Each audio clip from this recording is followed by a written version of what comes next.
Pour l'instant, nous allons retrouver mon collègue et animateur de découverte, Charles Tisser. Charles, qui est à Rimouski, où la science est à l'honneur cette semaine avec le 83e congrès de l'ACFAS. Et à votre menu, Charles, il y avait deux sujets de pointe, à commencer par les nanoparticules et les risques qu'elles posent dans l'environnement. Oui, Michel, les nanoparticules, ce sont de petites bibites synthétiques de toutes sortes de matériaux.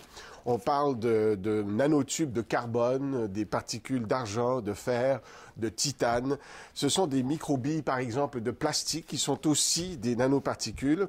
Et ces nanoparticules sont partout dans l'environnement. Elles correspondent à une véritable révolution dans la fabrication des matériaux. C'est une révolution en chimie, c'est une révolution en génie des matériaux.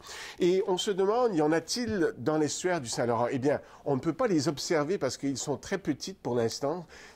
Ils sont très petits, ces nanomatériaux. Par contre, on soupçonne fortement qu'ils sont là. Et ce qui interpelle particulièrement les chercheurs ici à Rimouski, ce sont les nanoparticules d'argent qui sont préoccupantes. Écoutons.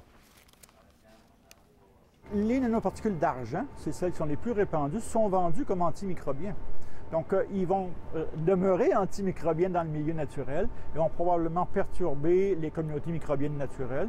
Et en plus, ils vont rester en surface des eaux marines et c'est là que s'alimentent la plupart des invertébrés, les embryons, les jeunes stades des larvaires. Généralement, ils mangent dans les premiers 2-3 mètres. Puis nos nanoparticules, malheureusement, sont là aussi. Charles, il y a des chercheurs qui sont aussi venus faire le point sur les avancées en neurostimulation. Alors, commençons, si vous voulez bien, par le commencement. De quoi est-ce qu'il s'agit exactement? Bien, on connaît la neurostimulation électrique, surtout à cause de la maladie de Parkinson. On sait depuis plusieurs années maintenant qu'en introduisant des électrodes profondément dans le cerveau et en injectant régulièrement un courant électrique dans des zones très ciblées du cerveau, on peut grandement atténuer les symptômes de la maladie de Parkinson chez certains patients.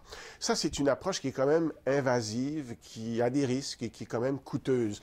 Donc, on vise maintenant aussi des méthodes moins invasives, particulièrement pour traiter la douleur. Il s'agit de la méthode qu'on appelle la stimulation transcrânienne. Et celle-ci se fait plutôt à la surface du cerveau. Comment est-ce que ça fonctionne? Bien, écoutons un chercheur là-dessus. Les deux grandes hypothèses qui sont soulevées par les chercheurs, par la communauté scientifique, la première, c'est qu'on sait que la douleur vient laisser des traces dans le système nerveux. Donc, ça peut laisser des traces au niveau de la moelle épinière, mais au niveau du cerveau aussi.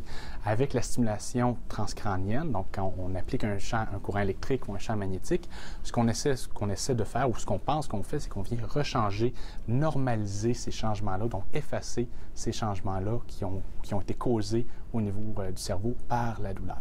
Sinon, l'autre avenue, l'autre hypothèse, c'est qu'on viendrait, par l'entremise de cette stimulation-là, activer des mécanismes de freinage qui, eux, sont situés un petit peu plus bas, dans une région qu'on appelle le tronc cérébral, donc à la base du cerveau. Et donc, en stimulant certaines régions du cortex, dans la partie externe du cerveau, on envoie des informations jusqu'au niveau du tronc cérébral et on vient activer des systèmes de freinage de douleur qui viennent bloquer le message de douleur.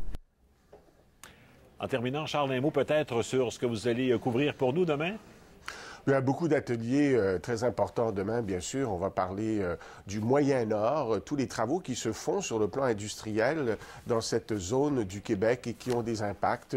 Les chercheurs étudient ces impacts sur les écosystèmes, sur, bien sûr, les Amérindiens qui vivent dans ces régions. C'est un peu un grand laboratoire qui va permettre éventuellement de mieux comprendre quels pourraient être les impacts de ce type de travaux dans le Grand Nord, parce qu'on sait qu'éventuellement, on va vouloir développer cette région et il va y avoir bien sûr des conséquences. On va parler aussi de quelque chose qui est vraiment fascinant, c'est le savoir ancestral des Inuits qui, sans suivre la méthode scientifique occidentale, est quand même pleine d'enseignements pour nous tous. Alors, on a bien hâte de vous retrouver demain à la même heure. Merci beaucoup, Charles. Merci, Michel. Au revoir. Bonne fin de journée.